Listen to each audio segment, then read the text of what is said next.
The next symbiosis is called mutualism. Just like the name implies, mutual, both species gain some benefit. There are some mutualistic relationships that are so close that neither species can live without the other, and I do have an example of that, but I have to share a different screen. Nope, I'm gonna go here, share a different screen, and I want to talk about the dodo bird. This is an extinct bird. This is what it looked like.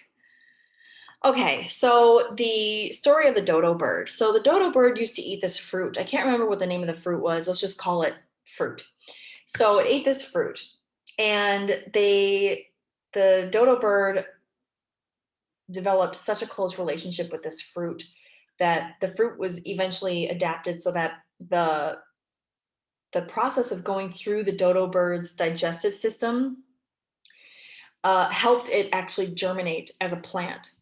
And when the dodo bird finally went extinct, the seeds of the fruit were not actually able to germinate, and then therefore that plant also went extinct.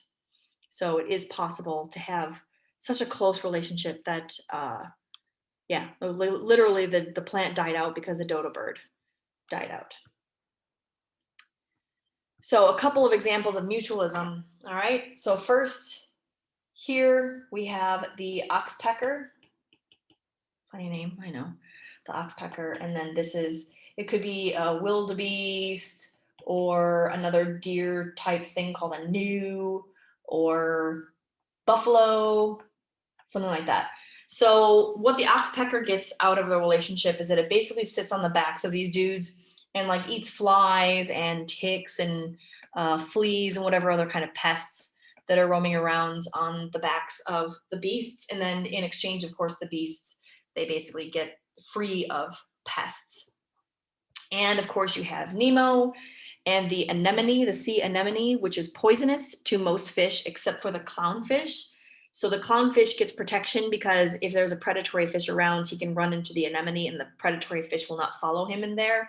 And in exchange, the clownfish will make sure that the anemone doesn't get buried in sediment from the ocean bottom because they usually live on the bottom. Here's another example. We have ants and a plant called the bull's horn acacia bush. The ants are going to nest inside the thorns of the bush and they get food from the plant. And in exchange, they're going to help protect the plant against other predatory insects. And if there's a plant nearby that starts growing over the acacia bush and kind of shielding it from the sun, like in the shade, they'll actually go and they'll cut away that other plant so that it gets all of the sun.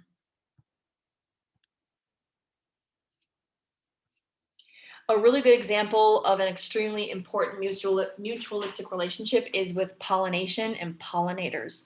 So animals pollinate flowering plants. Obviously, the plant, that's how they reproduce. There's studies that show that honeybees are responsible for pollinating 80% of our food crops. So that is why it's a bit concerning that there is a worldwide trend of honeybees disappearing. Like they're just dying off and nobody really knows why. And I think that I read somewhere that if honeybees go extinct, humans will be extinct within 4 years. 4? Like 4? Seriously, 4? Crazy. And in exchange, the animals are going to feed on the nectar. And I might as well finish up with commensalism here, because commensalism is basically where one species benefits, and at least so far as we can tell, the other species is not affected, but ecologists think that these are more likely cases of mutualism, where we just really can't identify the benefit yet. An example is cattle egrets and Cape buffalo in Tanzania. The birds feed on small animals as the buffalo go through the grass. I'll show you the picture. As the buffalo go through the grass, they kind of scare out like insects and small lizards and things like that. And so the birds get to eat, but it's not really sure on what the buffalo gets out of it. It's not like the oxpecker where they're like, okay, well, you can come and like eat the fleas and the ticks off my back. So they're not really sure how the buffalo benefit.